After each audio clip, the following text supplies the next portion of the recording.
Today, I'd like to give a talk on another topic that I feel is very relevant for everyone, and it's on patience, as the Venerable said. This is a very common emotion that we all feel. How many people here would say that they struggle with patience themselves? If so, raise your hand. Yeah, it's okay to be honest, We're here to, help you and to provide some insight on some of the emotions that you feel and how to better deal with them. So, when we talk about the Buddhist teachings and the Buddhist philosophy, we want to try to integrate the teachings into our daily lives. Many people will find the Buddhist philosophy very deep and profound. And when they listen to the teachings, it can provide them with very uplifting emotions. But if you're not able to translate those teachings into your own personal life, into the way you go about living your life and into your interactions with your friends and families, then you're not getting really the benefits from the teachings. All of us have negative emotions that we deal with. And the Buddha told us that all of us have this mental sickness. And we have to take the medicine of the Dharma to recover from this sickness. But a lot of times when we receive the medication, we don't take the medicine. When we just delve into the profound teachings without applying it, it's very much just like reading a medicine bottle, reading the prescription, but not actually taking the medicine. And so we have to learn how to apply these teachings, take that medicine, so that we can recover from the mental illnesses that we deal with. So one of the very common emotions that we deal with are impatience. Now, in Buddhism, there is a lot of mention in the sutras on this topic of patience. For Mahayana practitioners, the basis for our practice is what we call the 6 paramitas. And the 6 paramitas are generosity, discipline, patience, diligence, concentration, and wisdom. So all Mahayana practitioners use these 6 factors as a support for their practice. And the level of difficulty of practicing each factor increases as you go further on. So the easiest factor to practice is generosity. When we have wealth, we don't mind helping others in need. It doesn't take too much compassion and positive emotions, sympathy, pity, for you to want to give back to other people. And some people also know that the more they give, the more they receive. So this idea of giving is not something that they find very challenging for themselves. And what about discipline? Discipline is the next step.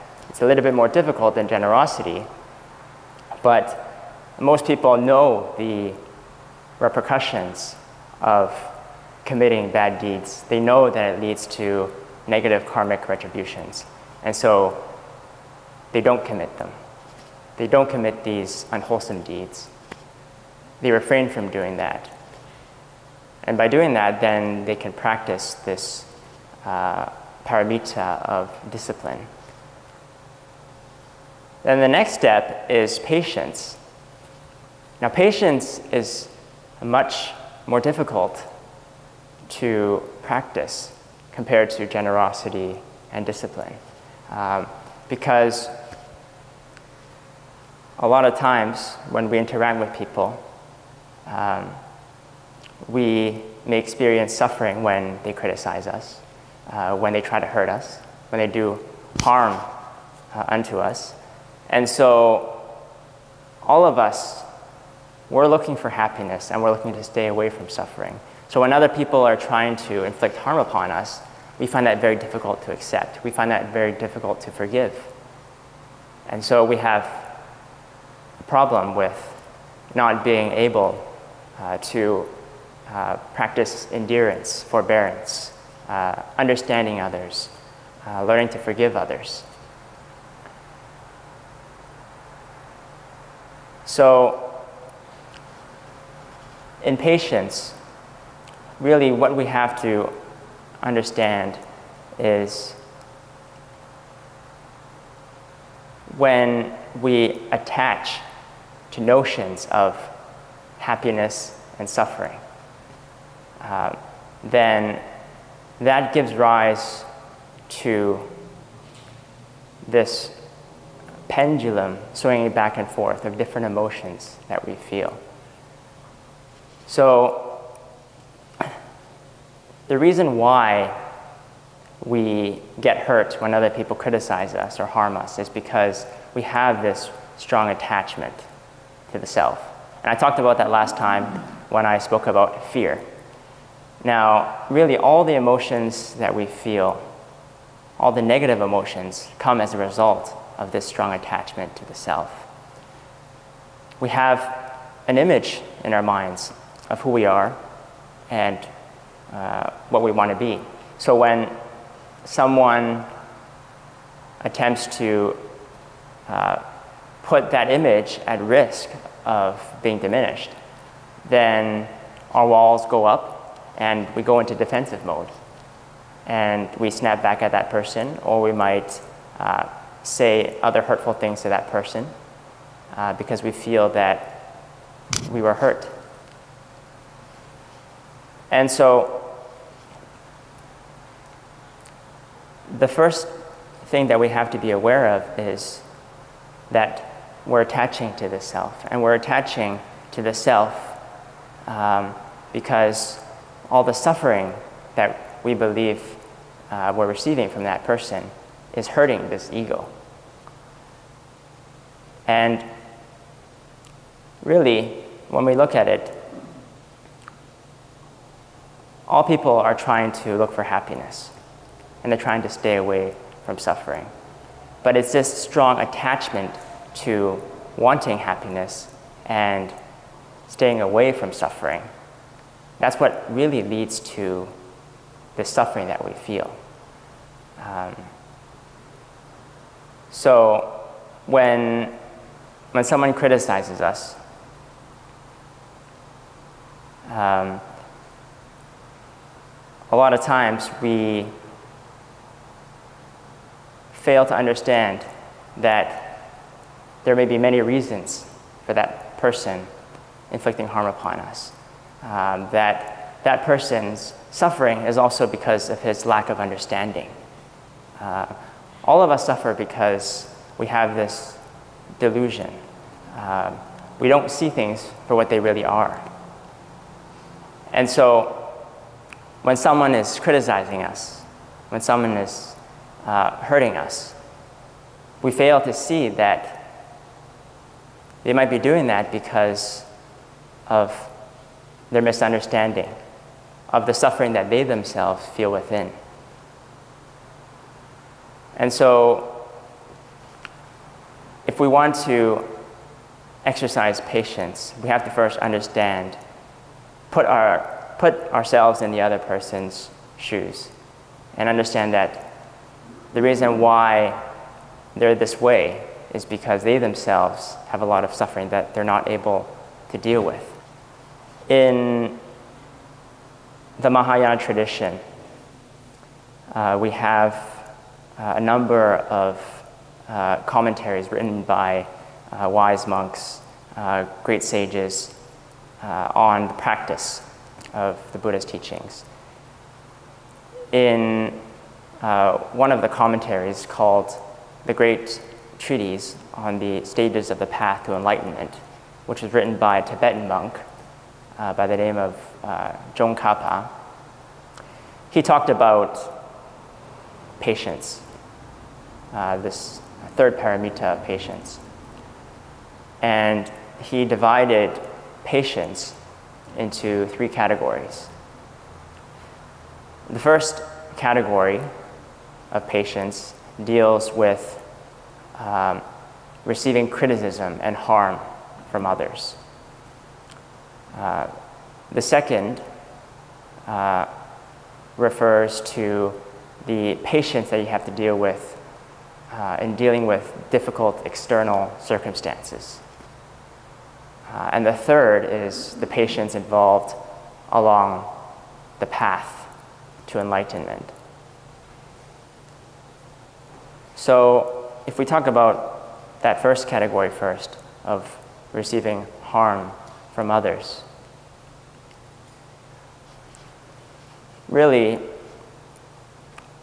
when someone is criticizing us or committing some sort of harm against us, it's really not that person that we should treat as our enemy, because that person is being motivated by his own hatred and aversion within. So really, that hatred should be the true enemy and not that person. And when we react to that person with hatred, then what we're doing is we're really just letting that enemy win.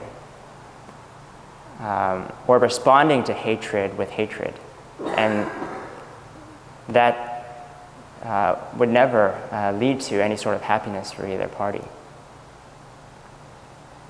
Now, the Buddha spent 500 lifetimes practicing patience.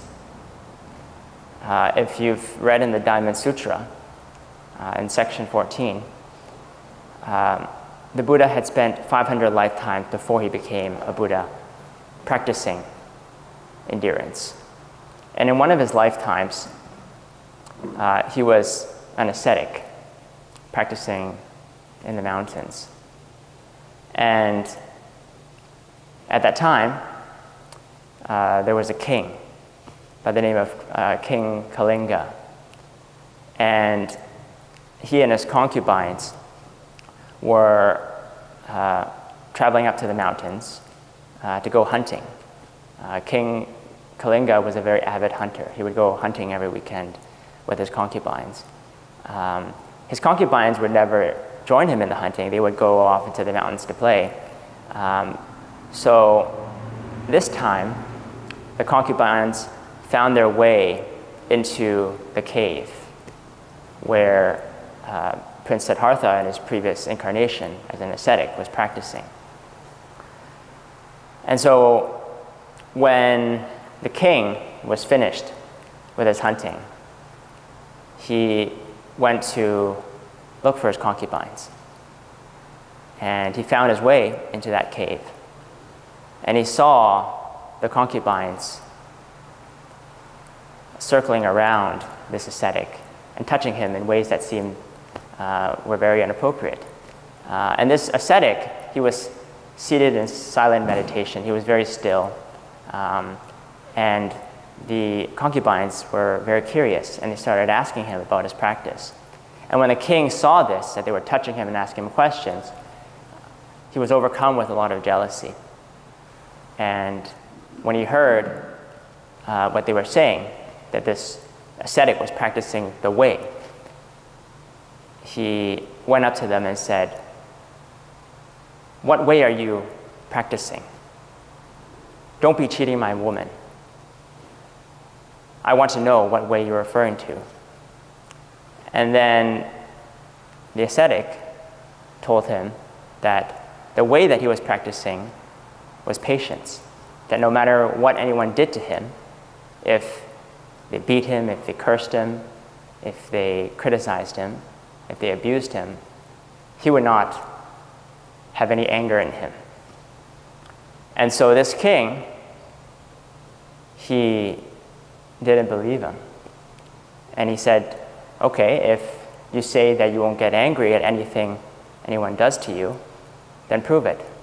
And so he took out a sword and he mutilated his hands. And then he asked the ascetic, are you angry now? And then the ascetic said, no, I'm not angry. Still, the king did not believe him. And so he drew out a sword again, and he cut off his 2 legs. And then he asked him, you must be angry now. But then the ascetic responded, no, I still do not have any anger within me. And then the king said, I don't believe you. You say that you don't have any anger, but I know you must be feeling anger within you.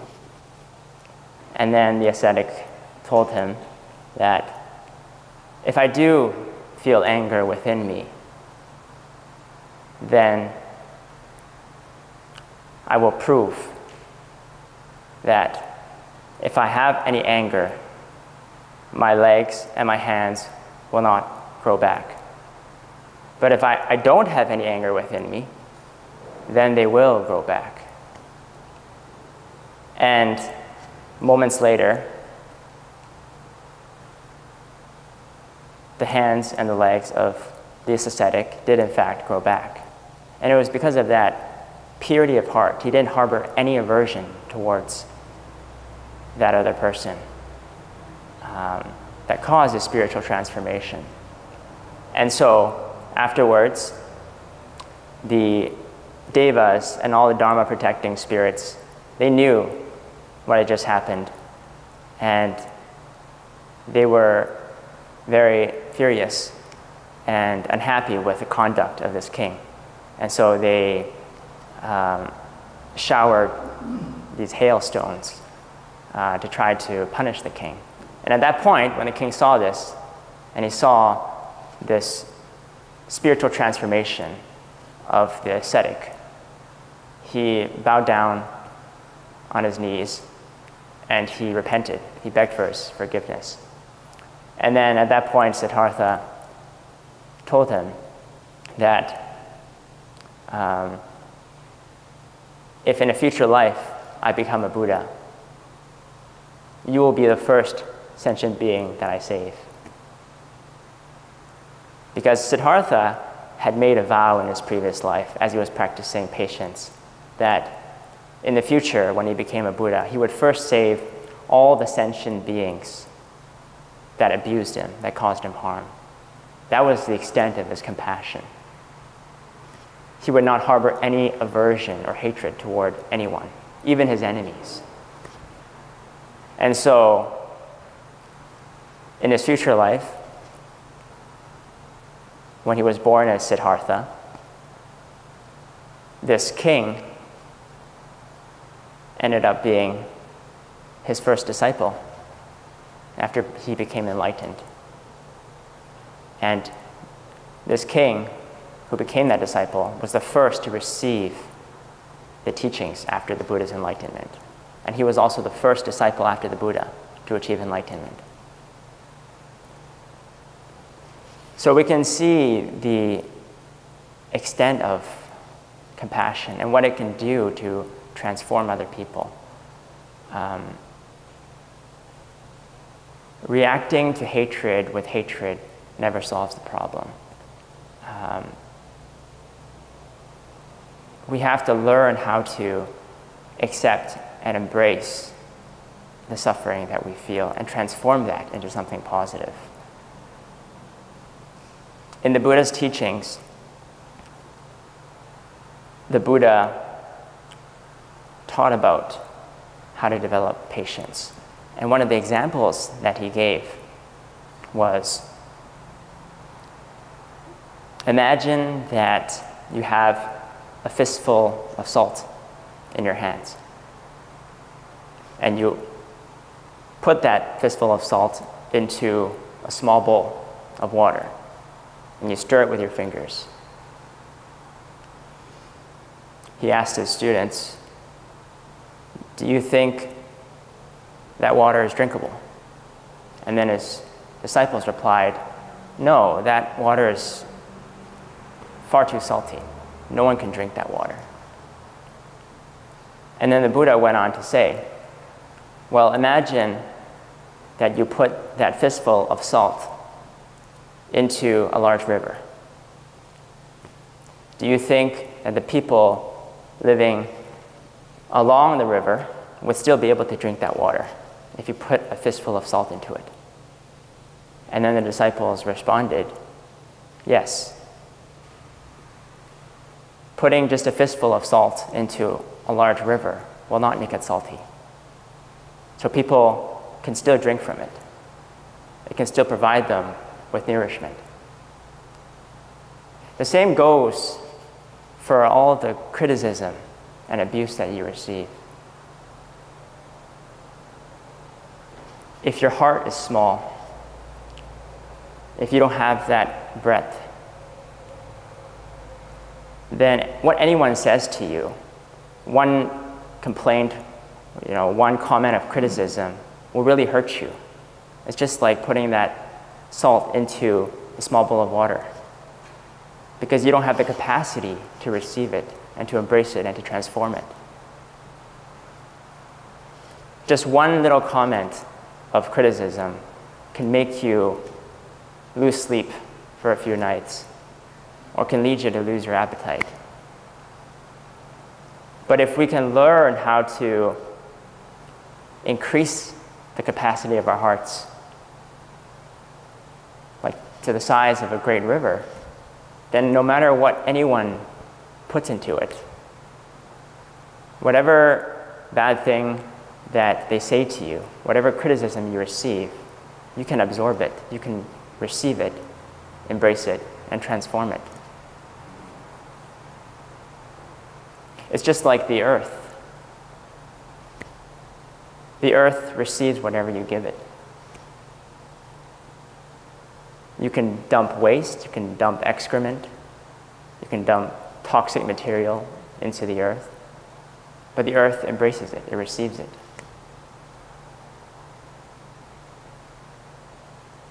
So, if we want to be able to have more patience, we have to learn how to increase the capacity of our hearts. Now, there was a modern day example of this that just happened a few years ago that I found very touching. In 2012, in Florida, there was a case where a 13-year-old girl was shot in a school bus. What had happened was the boy who had shot her, he was also about 13 years old. He had brought his stepfather's gun to school. And he was playing with the gun on the school bus. And he thought it was empty, and so he fired a few shots on the ground and nothing happened. And then afterwards, he pointed it to this girl, and he pulled the trigger, and it ended up killing her. And obviously this was unintentional, but he was still charged with manslaughter. And the mother of this 13-year-old girl, she was just a single mother. She had been divorced, and this was the only girl she had. So you can just imagine the grief and the unhappiness she felt, and the hatred and aversion she felt towards the person who had taken her daughter's life. And so 2 years later, when they went to trial for the first time, the mother did something that was completely unfathomable. No one thought she would ever do this. When the 13-year-old boy came into the courtroom, she went up to him,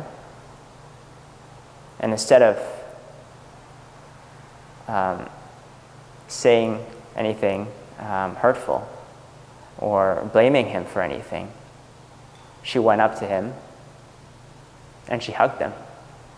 She embraced him in her arms.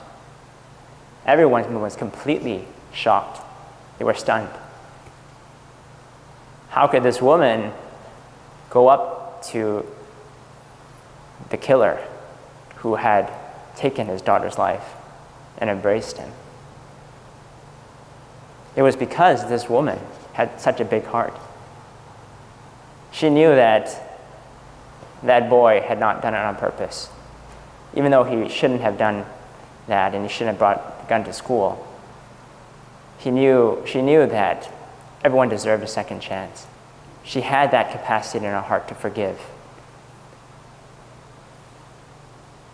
And she knew that for such a young boy, he still had a lot going for him in the future, that his life was just starting, and it would be very miserable and unfortunate for him to be affected his entire life because of this. The boy himself felt incredible guilt for doing something like this. And so later on in the trial, that mother, she requested that the boy get a lighter sentence. And what happened was the boy, he ended up going to a juvenile facility for a few years. He came out and he was able to start a new life. And that mother, after this case was over and he served his sentence, she actually contacted him in the future. And she traveled with him all over the US to talk about gun control and ways that we can prevent this thing from happening again. So we can see that this woman, she felt a lot of suffering when this event happened, but she had that capacity in her heart to forgive, because she knew that that person, that boy who took her life, he did it because of a lack of understanding. He was young, he was immature. And so she had it in him to forgive him. So if we can see such a person doing something like this, accepting and learning to embrace even the person who killed her daughter, what does a negative comment that you receive from someone, criticism that you get from your boss, or having kids that don't listen to you, when you tell them to do things, it goes in one ear, it goes out the other. What is that relative to what this woman did? And so this really puts into perspective how having a great heart, having a big heart, can help you overcome some of the great sufferings that you feel in your life. Now, another type of patience that the Buddha spoke about was learning how to endure difficult conditions, external conditions. Now, in the practice of Buddhism, we learn to not get affected by the external circumstances that we face, because all of that is outside of our control. What's within our control is how we view it, what kind of attitude we have towards it. If you've read the book In Search of Meaning by Viktor Frankl, you would have learned that during World War II, in the concentration camps, the Jewish refugees were put through some terrible atrocities. And they were put under circumstances that we simply cannot fathom. The torture, the beatings. But how did some of them come out of it without being hurt physically and psychologically? Viktor Frankl, he said, you can take everything away from a man, but there's one thing that you can't take away. The last freedom, and that is to choose how he will respond to the situation. To choose his attitude in any given set of circumstances. There were people in that concentration camp who did not give themselves up to despair and the physical suffering they received from the people who tortured them. These were the people who would walk around the huts caring for other people, caring for all the sick people, and giving them their last piece of bread. And it was that compassion, that understanding that they had, despite the circumstances, that pulled them through it. And when they came out of that concentration camp alive, they weren't affected psychologically like a lot of the other people who had resolved themselves to frustration and despair.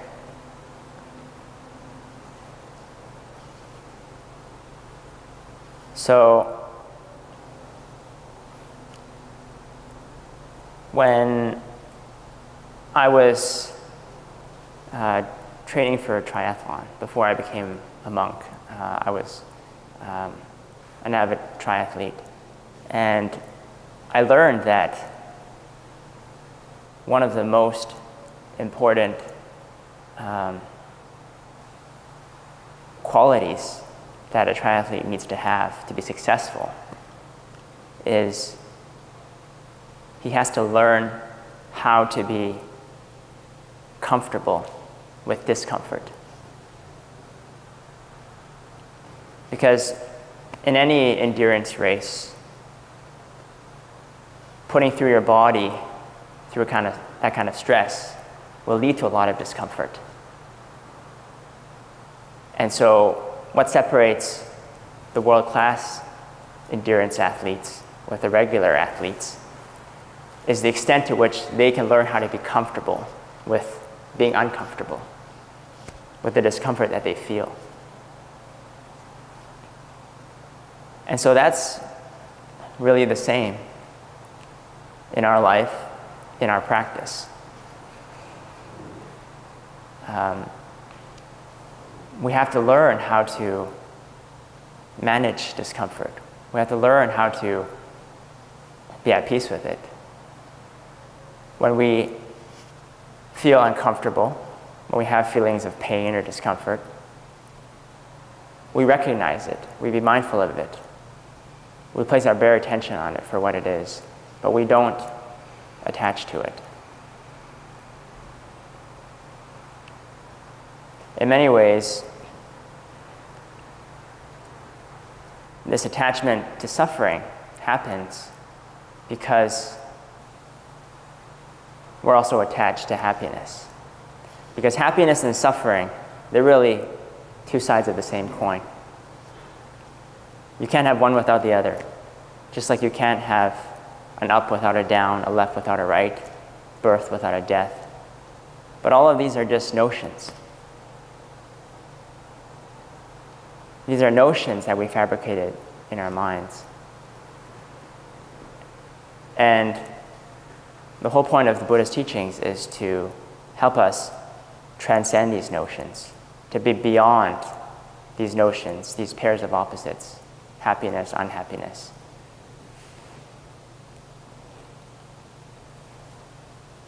Ajahn Chah, he gave a great example of this. He said that happiness and suffering are like the front and tail end of a snake. Suffering is the mouth of the snake. If you hold on to the mouth of the snake will bite. But at the same time, if you hold on to the tail of the snake, which you refer to as happiness, the snake will turn around and bite you as well.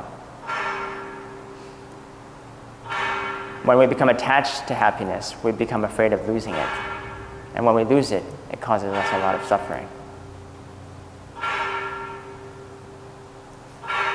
So really,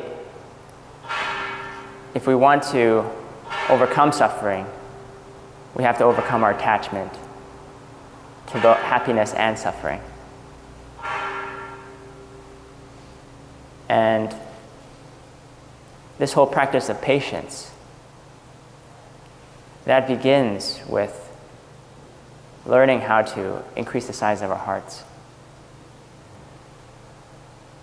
Learning how to render compassion and understanding towards others. Knowing that the harm that other people are causing us, it's because they themselves are suffering. And we should feel compassionate for the suffering that they feel within and for the future consequences of their actions. We should feel sympathetic to that instead of reacting to it with hatred and aversion. If someone criticizes you, either they're right or they're wrong. If they're right, then why should you be angry at them? They're just pointing out your faults. If anything, you should thank them. The greatest teachers are those that point out your hidden faults. And if the criticism is not true, then it's because of their ignorance. And if you get angry at their ignorance, then you're just like them. You yourself are ignorant.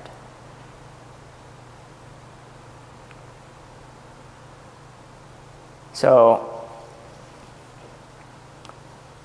we have to learn how to approach patience from the perspective of increasing the size of our hearts and combining that with the power of understanding. And when we can begin to do that, then that's when we can really learn how to integrate those teachings into our life.